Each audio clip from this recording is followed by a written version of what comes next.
Good afternoon and welcome to UWS News. Our top story. The November budget was announced earlier today by Cabinet Minister Philip Hammond.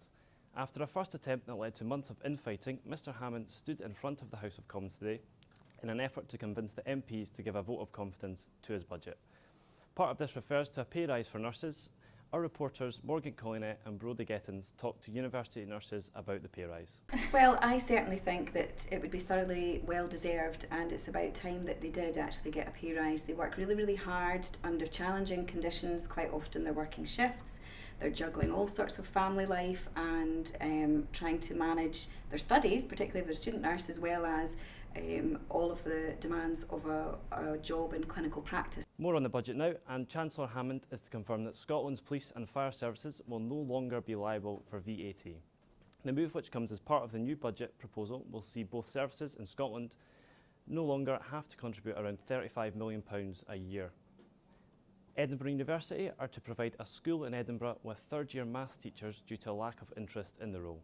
The aid follows Trinity Academy's head teacher appealing to parents for help last month. University students are to give a helping hand to the school from next week until Easter. And now on to sport with Gary Kirkpatrick.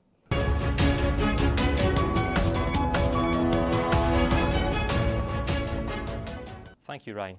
Now for the sport. Celtic faced tough opposition in the Champions League group stages tonight as they line up against Group B leaders and French giants Paris Saint-Germain.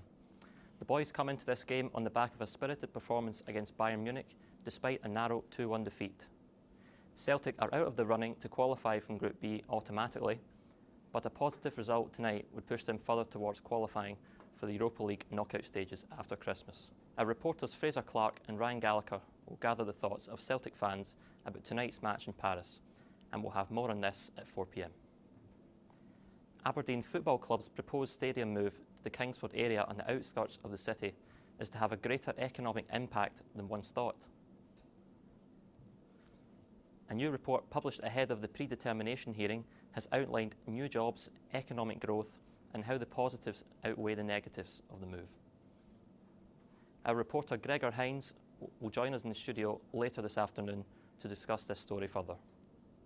And Wigan Athletic footballer Ryan Colclough experienced a night to remember last night. After scoring twice in a league game against Doncaster, the midfielder was deliberately subbed off in time to witness the birth of his baby son in hospital. He later said it was a good night on and off the pitch and that both his wife and his son are doing very well.